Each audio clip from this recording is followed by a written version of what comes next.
ever been even remotely acquainted with the genre of cinema or television that studies the eccentric white person in their natural habitat, then you are familiar with the movie and television revival of Fargo.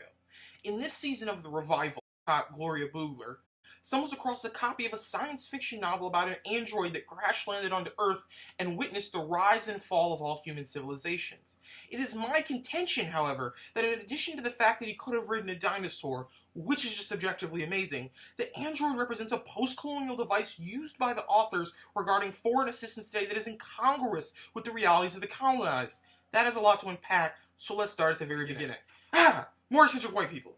Anyway, the robot can only say one thing: I can help. Now, while this may initially seem great, if you are super woke, you know that an outsider saying that they can fix your problems is the kiss of death. See, as Hagelin and Sarwal explained, the words aid and protect are used by foreign powers in an attempt to, quote, encourage planets to be drawn into the empire by choice rather than force, unquote. At this point, any SJW worth their salt would tell you that the android is evil and no one should accept its help. And so, drumroll please, no one does?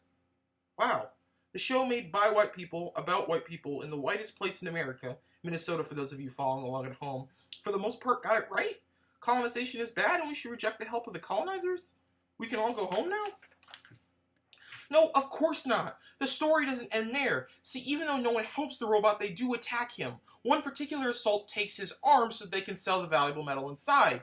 While this is never great, it could be worse, right? He is an evil foreigner who met his match. Wrong! See, the twist is that the robot did really just want to help people. Mind freak!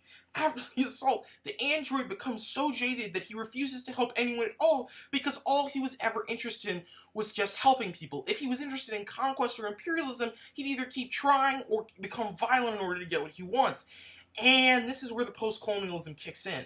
See, Hagelin and Sarwal tell you that, quote, post-colonialism seeks to intervene to force its alternative knowledges into the power structures of the West. Now, you might be thinking this doesn't sound like a bad thing, at least as they define it. And it's not, as they define it. See, Hagelin and Sarwal make clear that their interpretation of post-colonial fiction does not remove the effects of colonialism that exist today, but rather show how those effects have simply taken a different form. The Fargo writers, however, misuse this and remove any traces of colonialism from their narrative of Earth by making the android's motives purely altruistic. The problems caused by colonialist invaders were not there, are not there, and as far as we know, will not be there.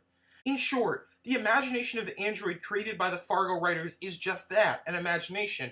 While any individual foreigner trying to aid those in a distant land may genuinely want to help others, the story's overall implication that Earth is not a place still struggling with colonialism is incorrect.